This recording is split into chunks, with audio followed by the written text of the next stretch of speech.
Delete, কারা কারা delete করতে পারবেন তারা হাত তোলেন। লিল্লাহি তাকবীর।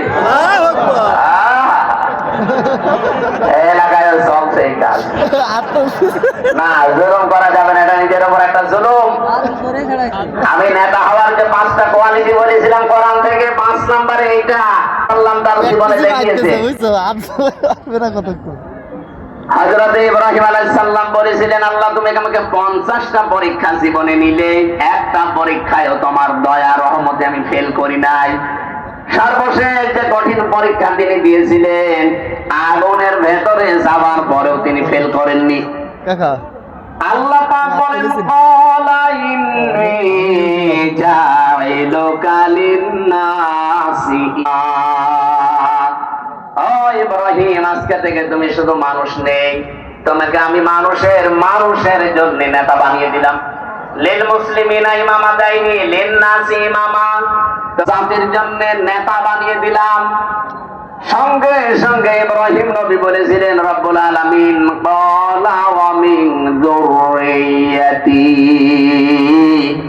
এই যে নেতা হওয়ার কোয়ালিটি, এই যোগ্যতা, এটা কি শুধু আমি পেলাম নাকি আমার সন্তানাদি যারা আসবে কিয়ামত পর্যন্ত এরাও নেতা হতে পারবে?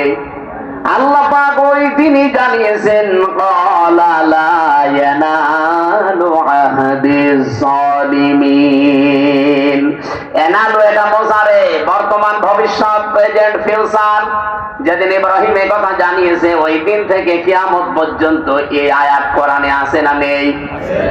কোন সূরায় আছে? সূরা বাকারা 2 নাম্বার, প্রথম নাম্বার পারা 18 নাম্বার পৃষ্ঠার 4 নাম্বার লাইনের 124 নাম্বার আয়াতে আছে। আল্লাহ বলেন, আমি ইব্রাহিমকে ওই দিন জানিয়েছি যে তোমার সন্তানাদের ভেতরে যারা আসবে দুনিয়ায়, তারা নেতৃত্ব দিতে পারবে মানুষের, তারা মানব জাতির নেতা হতে পারবে, কিন্তু কোন জালেমের জন্য আমার অঙ্গীকার নেই। এই আয়াত থেকে মাসলা বের হয়, যারা মানুষের অধিকার নষ্ট করে, মানুষের উপরে জুলুম করে, এরা মানুষের নেতা হওয়ার যোগ্যতা হারিয়ে ফেলেছে। বাংলাদেশে 54 বছরে মানুষের উপরে জুলুম করে না, মানুষের অধিকার নষ্ট করে না, মেয়েদের অধিকার নষ্ট করে না। আপনাকে আমি ছেড়ে দিলাম, নেন, নিরপেক্ষ দৃষ্টি দিয়ে বলেন তো, এই 54 বছরে এই কোয়ালিটি, এই গুণাগুণ কাদের ভেতরে পাওয়া যায়? আজকে 73টা দল বাংলাদেশে কাজ করছে। আমি তো শুধু একটা দলের ভেতরে এই কাজটা দেখি যে তারা মানুষের উপরে জুলুম করে না, মানুষের অধিকারের ব্যাপারে তারা সচেষ্ট, তারা নারীর অধিকারের ব্যাপারে সচেষ্ট, শ্রমিকের অধিকারের ব্যাপারে সচেষ্ট। তারা মানুষকে মেরে খায় না, চাঁদাবাজি করে না, তাদের অভাব থাকার পরও অন্যকে তারা অগ্রাধিকার দেয়। আমি কি বেশি বললাম?